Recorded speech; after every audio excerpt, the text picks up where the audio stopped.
Parliament శీతాకాల సమావేశాలు ముగిశాయి. విపక్ష సభ్యుల ఆందోళనల నేపథ్యంలో ఉభయ సభలను నిరవధికంగా వాయిదా వేశారు. సభ్యుల తీరుపై స్పీకర్ ఓం బిర్లా, చైర్మన్ జగదీప్ ధన్ఖడ్ ఆగ్రహం వ్యక్తం చేశారు.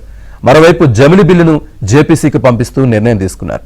బిల్లుపై అధ్యయనానికి కేంద్ర ప్రభుత్వం 31 మంది ఎంపీలతో సంయుక్త పార్లమెంటరీ కమిటీని ఏర్పాటు చేసింది.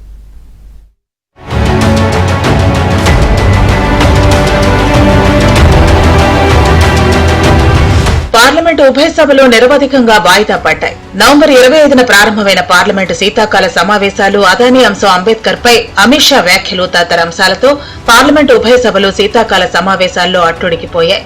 శుక్రవారం ఉదయం పార్లమెంటు సమావేశాల ప్రారంభానికి ముందు పార్లమెంటు ఆవరణలోని అంబేద్కర్ విగ్రహం వద్ద ఇండియా కూటమి ఎంపీలు నిరసన చేపట్టారు. అంబేద్కర్ పై కేంద్ర మంత్రి అమిత్ షా చేసిన వ్యాఖ్యలను తప్పుపట్టారు. షా క్షమాపణలు చెప్పాలని డిమాండ్ చేశారు. అంబేద్కర్ ను అవమానించిన షా రాజీనామా చేయాలన్నారు.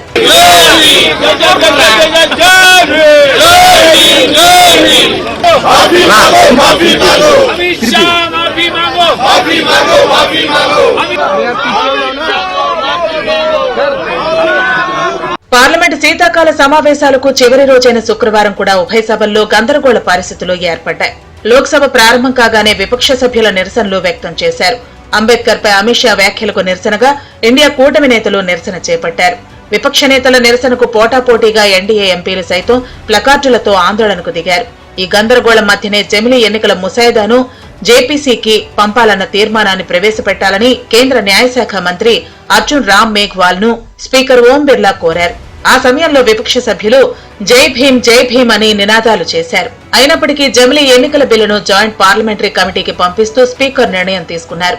కాగా విపక్షాల నినాదాల మధ్య ప్రధాని నరేంద్ర మోదీ లోక్సభ ఛాంబర్లోకి ప్రవేశించారు. సభ్యుల తీరుపై అసహనం వ్యక్తం చేసిన స్పీకర్ ఓం బిర్లా, పార్లమెంటు గౌరవాన్ని, సభలో శాంతిని కాపాడాల్సిన బాధ్యత ప్రతి ఒక్క సభ్యుడిపైనా ఉందన్నారు. ఎంపీలు పార్లమెంట్లో ప్రదర్శనలు, నిరసనలకు దిగితే చర్యలు తప్పవని హెచ్చరించారు. సభను నిరవధికంగా వాయిదా వేస్తున్నట్లు ప్రకటించారు.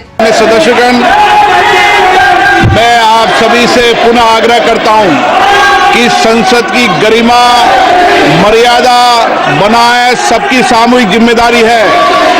संसद भवन परिसर में किसी भी दौर पर किसी भी तरह का धरना प्रदर्शन करना उचित नहीं है।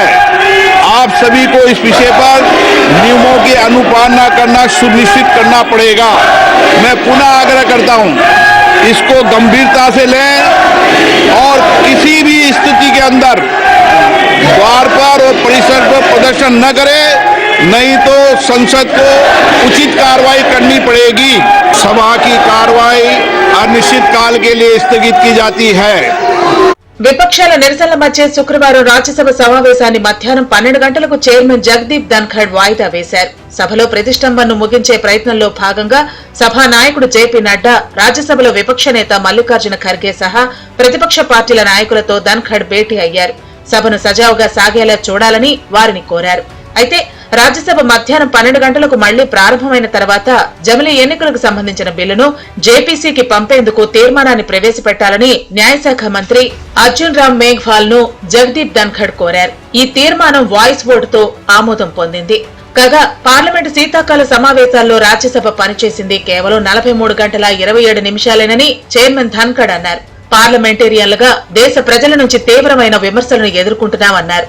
సమావేశాల్లో నిరంతర వాయిదాలు దేశ ప్రజాస్వామ్య వ్యవస్థలపై ప్రజలకు విశ్వాసాన్ని క్రమంగా సన్నగిలేలా చేస్తున్నాయన్నారు. అర్థవంతమైన చర్చ జరగాలని కోరుతూ సభను నిరవధిక వాయిదా వేశారు.